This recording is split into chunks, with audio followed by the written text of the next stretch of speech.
Assalamualaikum warahmatullahi wabarakatuh. Nama saya Ahmad Yusuf Maulana dengan NIM 2330 3050 Di sini saya akan mempresentasikan tugas besar 2 dari mata kuliah pengantar arsitektur 1. Pada pada halaman pertama ada terdapat tugas besar 2, pendahuluan tor dan tugas. Lembar kedua ada studi literatur. Yang pertama, pengertian struktur, kedua, fungsi struktur, dan ketiga, tujuan pembangunan struktur.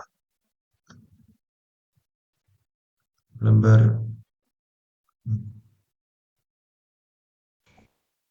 Pada lembar kedua, visi dan misi Fakultas Pertanian. Visi mewujudkan Fakultas Pertanian yang unggul dan menghasilkan sumber data manusia yang berkarakter serta berdaya saing dan sebagai pusat pengembangan ilmu pengetahuan pertanian secara luas dan berkelanjutan.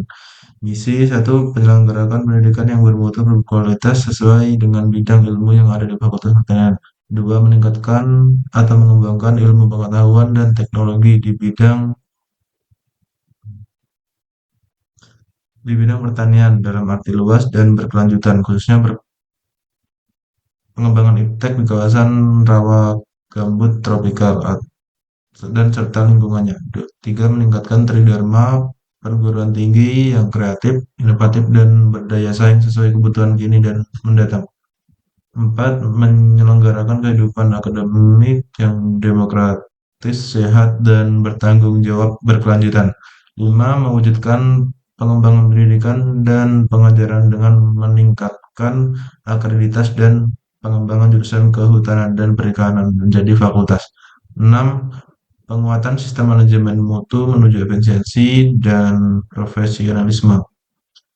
Sejarah Fakultas Pertanian dimulai pada tahun 1968 dengan merencanakan pendidikan kehutanan di Kuala Kapuas, namun embrio tersebut baru bisa tumbuh ketika didikan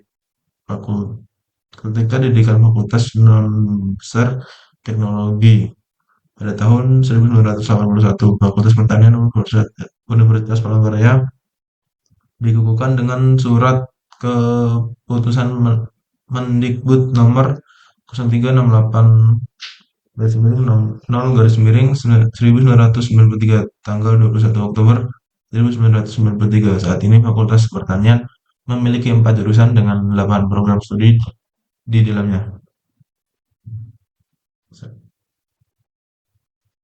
Ada 8 program studi. Yang pertama program studi agribisnis jurusan sosial ekonomi pertanian, kedua program studi agroteknologi jurusan budaya pertanian, ketiga program studi peternakan jurusan budidaya pertanian, keempat program studi teknologi industri pertanian jurusan budidaya pertanian, kelima program studi kehutanan jurusan kehutanan, enam program studi manajemen sumber daya perairan jurusan perikanan, 7 program studi budaya perairan jurusan perikanan, 8 program studi teknologi hasil perikanan jurusan perikanan. Pada slide selanjutnya, lista dan data existing tapak.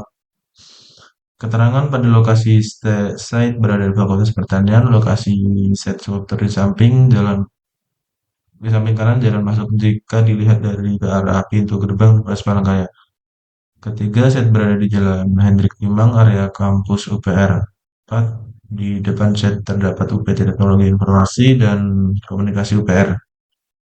Dan kelima, Fakultas Pertanian bersebelahan dengan program studi Bahasa Inggris. Potensi fisik analisa matahari kawasan berada di utara Jalan Hendrik Timang yaitu di Fakultas Pertanian. Kedua, analisa angin. Sebenarnya angin dapat berasal dari berbagai arah, tetapi di Palangkaraya angin terbanyak berasal dari arah utara dan angin maksimum berasal dari arah timur laut. Analisa cuaca di Kota Palangkaraya pada saat musim hujan menerima curah hujan yang tinggi dan pada musim kemarau menerima penyiaran matahari yang cukup tinggi karena terletak di lintang selatan tidak jauh dari garis khatulistiwa.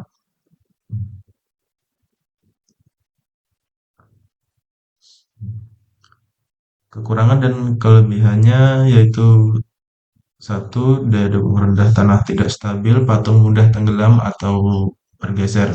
Risiko banjir pada musim hujan bisa menyebabkan genangan menghambat pengerjaan. Dan kelebihannya pada kawasan Set berada terdapat pohon-pohon rimbun yang membuat kawasannya menjadi sejuk dan teduh. Salah satu pencegahan yang dapat dilakukan untuk memecahkan masalah tersebut yang dilakukan penggunaan pondasi khusus. Gunakan pondasi tiang, pancang atau platform beton untuk mendukung patung agar tidak tenggelam atau bergeser. Penstabilan tanah, terapkan teknik stabilisasi tanah seperti menggunakan bahan pengikat tanah untuk mengikat stabilitas. Kedua, resiko banjir. Cara mencegah resiko banjir ini dapat digunakan drainase. Drainase sangat efektif buat sistem drainase yang baik untuk mengeluarkan air berlebih, mencegah genangan di sekitar area patung.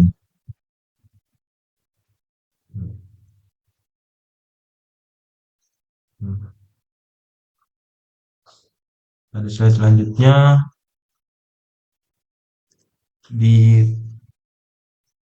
ini terdapat bentuk struktur dan tampak dan perspektif. Selanjutnya studi preseden.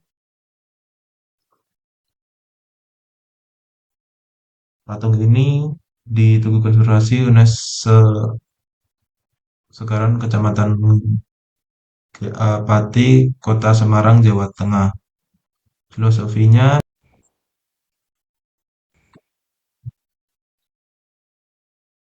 logo merenta- merepresentasikan semangat transformasi lembaga yang dipimpinnya itu.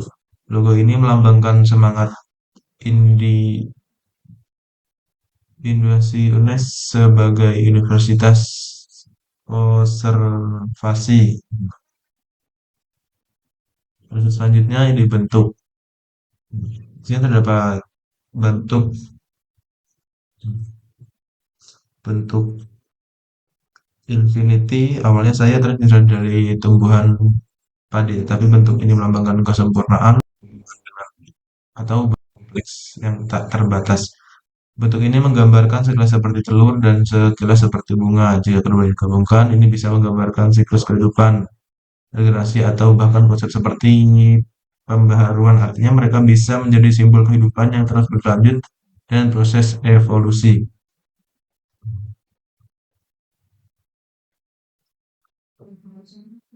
Dan terus ini saat terakhir atau lembar terakhir ada terdapat potongan. Baik, sampai sini presentasi saya. Assalamualaikum warahmatullahi wabarakatuh.